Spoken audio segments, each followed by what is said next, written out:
ये है फ्रांस, दुनिया की 7वीं सबसे बड़ी इकोनॉमी जो हिस्टोरिकली एक बहुत बड़ी सुपर पावर रहा है और इसमें इसकी ज्योग्राफी का बहुत ही बड़ा रोल है। अगर मैं आपसे पूछूं कि फ्रांस किन कंट्रीज के साथ बॉर्डर शेयर करता है तो आपका आंसर होगा Belgium, Luxembourg, Germany, Switzerland, Italy, Spain और अंडोरा के साथ। इसी तरह मैं अगर आपसे पूछूं कि फ्रांस का सबसे लंबा बॉर्डर किस कंट्री के साथ है तो शायद आपका आंसर हो कि स्पेन या बेल्जियम के साथ। बट फ्रांस का सबसे लंबा बॉर्डर अटलांटिक ओशन के दूसरी तरफ यहाँ ब्राजील के साथ है। इसकी वजह यह है कि ये जो मैप पर आप फ्रांस देख रहे हैं इसे मेनलैंड फ्रांस कहते हैं, मगर अगर आप फ्रांस के टोटल एरिया की बात करें तो पैसिफिक के इन आइलैंड से लेकर साउथ अमेरिका के घने जंगलों, कनाडा की कोस्ट लाइन और इधर इंडियन ओशन में ये छोटे छोटे आइलैंड्स तक ये सब फ्रांस का ही हिस्सा हैं। और सिर्फ यही नहीं बल्कि अफ्रीका के ये 14 कंट्रीज भी इनडायरेक्टली फ्रांस के कंट्रोल में ही हैं, क्योंकि इन सब कंट्रीज के रिसोर्सेज, लैंग्वेज और फाइनेंशियल इंस्टीट्यूशंस फ्रांस के साथ लिंक्ड हैं। इवन इन कंट्रीज की करेंसी का रेट भी फ्रेंच यूरो के साथ फिक्स्ड है। आज से कुछ 100 साल पहले चले जाएं तो फ्रांस कुछ ऐसा दिखता था। पूरी दुनिया का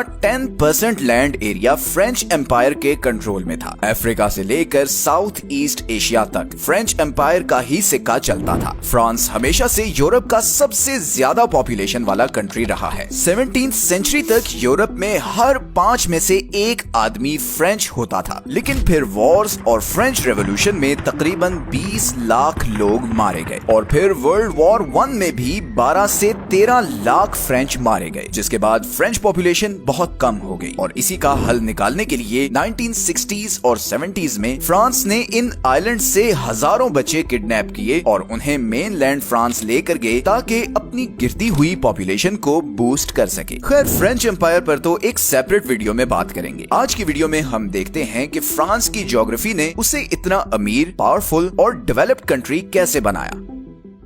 फ्रांस अटलांटिक ओशन और मेडिटेरेनियन सी में घिरा हुआ वो अकेला यूरोपियन कंट्री है जिसकी 2 समुद्रों को एट अ टाइम एक्सेस है, एक नॉर्थ सी और दूसरा मेडिटेरेनियन सी। इस पर भी वीडियो में आगे चलकर मजीद बात करेंगे, बट पहले जरा ये देखते हैं कि मेनलैंड फ्रांस का बॉर्डर किस तरह के कंट्रीज के साथ है। अगर हम फ्रांस के पड़ोसी कंट्रीज का जीडीपी पर कैपिटा इस मैप पर मेंशन करें तो you will notice the wealth that is circulating around France. जब आपके पड़ोस में इतना पैसा सर्कुलेट कर रहा हो तो इसके इफेक्ट्स आप पर भी आते हैं। खैर, अब जरा फ्रांस की कोर ज्योग्राफी की बात करते हैं। सबसे पहले अगर हम फ्रांस की सदर्न साइड पर जूम इन करें तो यहाँ पर फ्रांस और स्पेन के बॉर्डर के बीच पिरेनीज माउंटेन रेंज है। इसी माउंटेन रेंज की वजह से फ्रांस को हमेशा से सदर्न साइड से एक नेचुरल प्रोटेक्शन मिलती है। 8वीं सदी में जब मुसलमानों ने स्पेन पर कब्जा किया तो उनका अगला टारगेट फ्रांस था और यहीं से वो आगे यूरोप तक जाना चाहते थे, मगर ये पहाड़ क्रॉस करना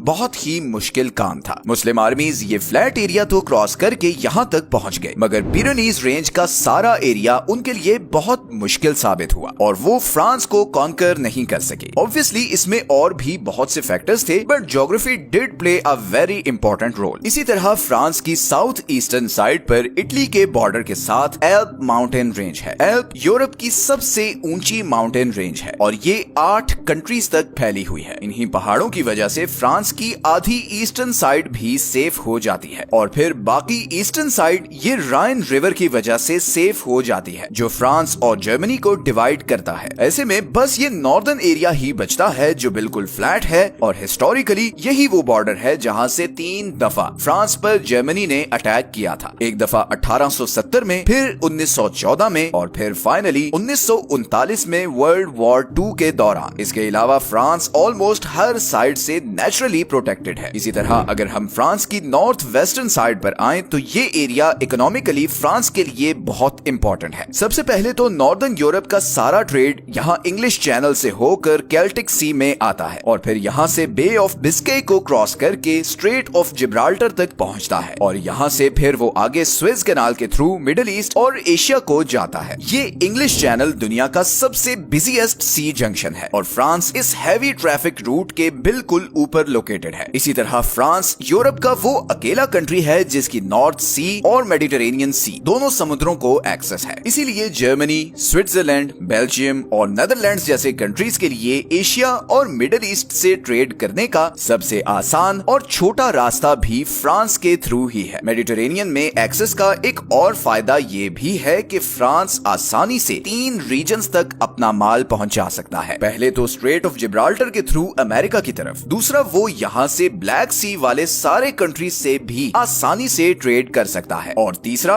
वो यहाँ स्विस कैनाल के थ्रू सारी ईस्टर्न और मिडिल ईस्टर्न मार्केट से भी ट्रेड कर सकता है। और इससे भी बड़ा एडवांटेज ये है कि वो एशिया और मिडिल ईस्ट से यहाँ सेंट लुइस पोर्ट पर आने वाला सारा माल आसानी से राइन रिवर के थ्रू फ्रांस के सेंटर और बाकी यूरोपियन कंट्रीज तक पहुंचा सकता है। इसी तरह फ्रांस की सारी वेस्टर्न साइड पर अटलांटिक ओशन है, जिसकी वजह से उसे नॉर्थ और साउथ अमेरिका तक भी डायरेक्ट एक्सेस है। अब अगर हम इंग्लिश चैनल की तरफ वापस आएं तो यहाँ फ्रांस की वेस्टर्न साइड पर ब्रिटेन है, दुनिया की 6ठी सबसे बड़ी इकोनॉमी। इन दोनों कंट्रीज ने आपस में ट्रेड को बूस्ट करने के लिए एक रेलवे टनल बनाया हुआ है जो यूके में फोक्सटन को लंदन और नॉर्दर्न फ्रांस में कैले से कनेक्ट करता है, और फिर यहाँ पर एक जबरदस्त रेल नेटवर्क है जो पेरिस तक जाता है। बेल्जियम से भी एक रेलवे लाइन यहाँ इस नेटवर्क से कनेक्ट होती है। तो इस तरह फ्रांस के थ्रू सेंट्रल यूरोप भी ब्रिटेन से कनेक्ट हो जाता है। फ्रांस का आखिरी जियोग्राफिकल बेनिफिट है उसका ये एक्सटेंसिव रिवर सिस्टम। फ्रांस के सारे दरिया उसके मेजर शहरों के साथ कनेक्टेड हैं, जिसकी वजह से